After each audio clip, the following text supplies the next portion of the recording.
Hey, ILS007 here.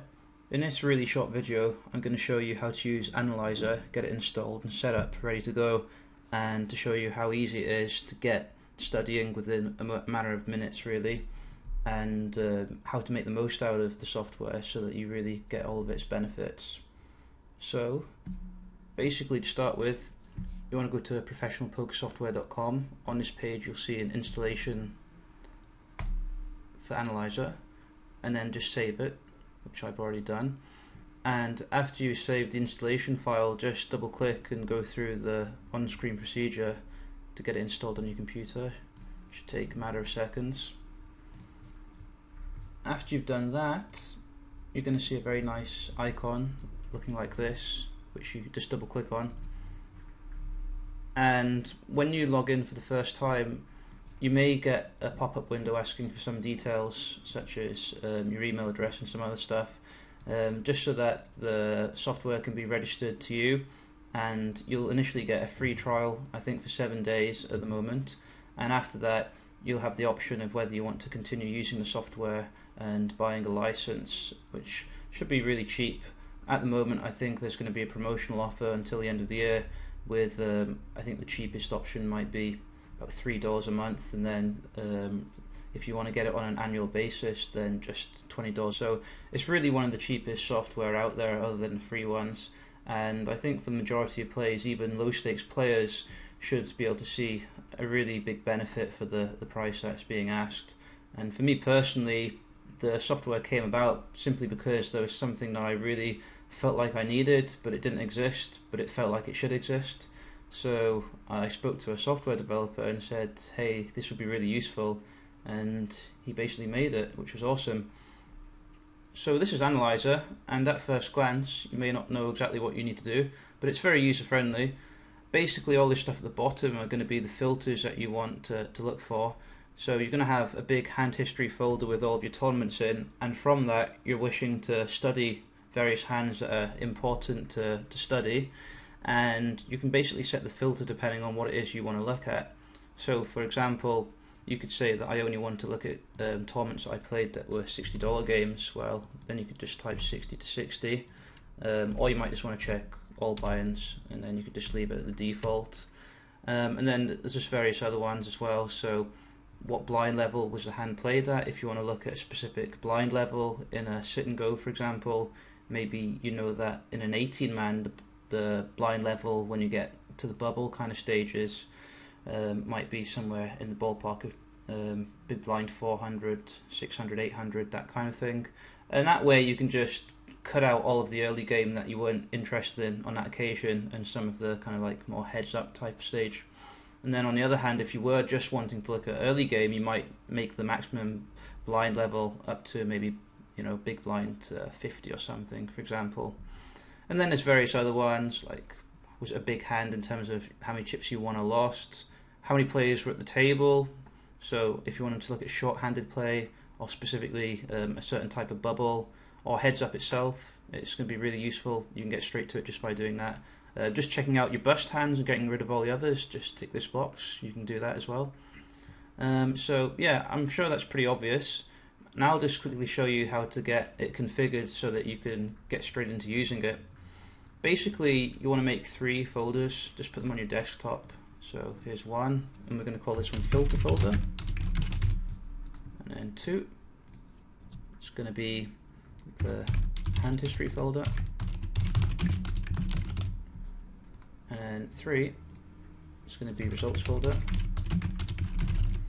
Now, what you might find is that this thing here, and this thing here, and this thing here could already be basically what I've already made in these 3 folders. With the results folder, you also need to go into it and make a blank text document. Done. But what you might find, and in my case, that because I'm the administrator, there's also admin that needs to be on this path. So basically you just browse and do it this way. So the filter folder, I would click that, and now the admin bit comes there, hand history there, and then results is going to be, oops, just show you from desktop. So here and here. And there we go. That's all set up ready to use basically now. And then you also want to put in the username of the hand histories that you're going to be checking out. So in this case, we can put me. And then another function that you can use is to actually get the email results to a specific email address. And that means that you could type in your coach's email address or your own email address or a staker's email address. And that way, when you run the analysis, the file that gets created will also be sent automatically to that email address for somebody else to view. Or maybe in advance of a coaching session, you'll put in this for the coach, and then before the coaching starts, he can have a look at it without you having to be on Skype at the same time or whatever it is you use. And the last thing that you want to do with regards to setting up your hand history folder is take the hand histories from your default folder that they go into, which might be Poker Tracker or Holder Manager, or just in your default Poker Stars or Full Tilt folder, for example. And in my case, it's going to be in my Poker Tracker processed folder. And what I'm going to do is just select all, Control A, and then Control C to copy. And I'm just going to stick them all, as long as it won't take too long, into the hand history folder. Control V. And there we go. So basically that's all my hands in here now, and that's going to be the folder that is being read from. And the majority of my games in this folder is going to be heads up, because that's pretty much what I've been playing lately. So there's certain filters that I can't use for my own hand histories, but for example, in these heads up hyper turbo sit and goes, I could just look for the second blind level, which would be when the big blind is 30. So it'll take out all of the big blind 20 play. So I just set this as 30 to 30, and we'll have a look at how this works. And then maybe also, just so that it's really embarrassing, we can look at when I bust in this blind level as well. So select that too, so we get it filtered down a bit further. Just going to double check that everything's good to go here, and then I'll run an analysis. And the other thing that you can do, this is basically the filter that you set, and that's going to be remembered. It gets saved into this filter folder, and you can save various different ones and then just refer back to them by clicking here, and there'll be a list of the ones that you've saved, and then you can select which one, so you don't have to keep on going through that process again. So to do this, I'm going to give this a new filter name, ILS007 donk, and then I'll save the filter and also set this one as the default filter too, so that this is the first one that comes up when I'm studying, and that's it there. Okay, I think we're ready to go. So press Analyze Files. Just press yes here, just because I've used this in the past. It might take a little while, but that's it done now. And what we can do is just open up Replayer, which conveniently is open, and also just move this away so it doesn't overlap. What I'm going to do now is drag the text document inside my results folder over Replayer, and it should just be the hands where I just got owned. So here we go, drag it over, press yes, and here we are. These are all hands that I've gone bust in.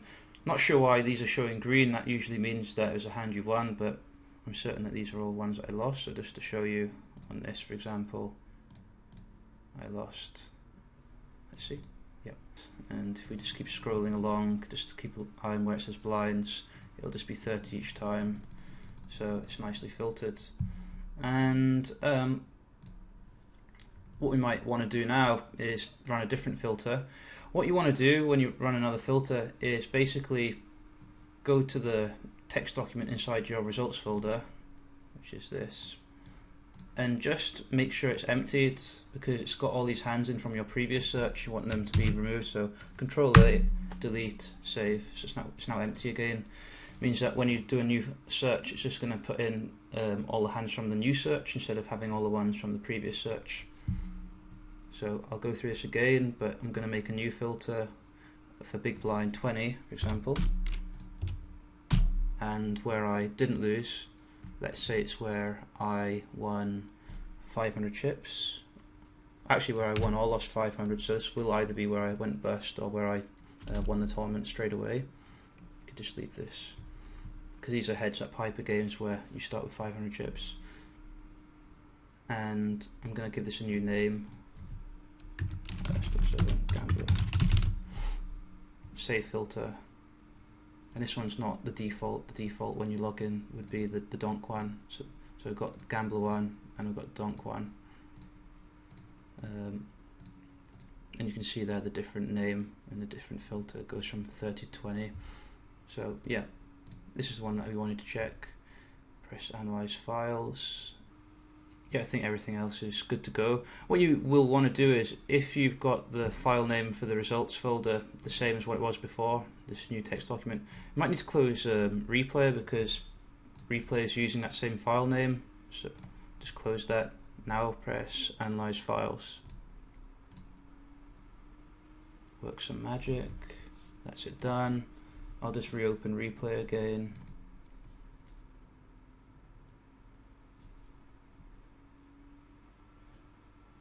There we go, open this, drag it over the top, and got a new fresh set of big blind 20, which are a bunch of big green and big red ones. A lot of action in each of these, and you can see that they're all filtered, and yeah. So if we check out a green one, for example, 191, so let's check this, and I win a hand.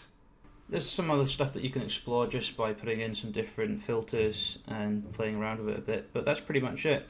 It's really useful. It means that you can get so many hands studied that you would otherwise have missed if you had to run through entire hand history tournaments where you had to go through a load of other stuff that wasn't relevant.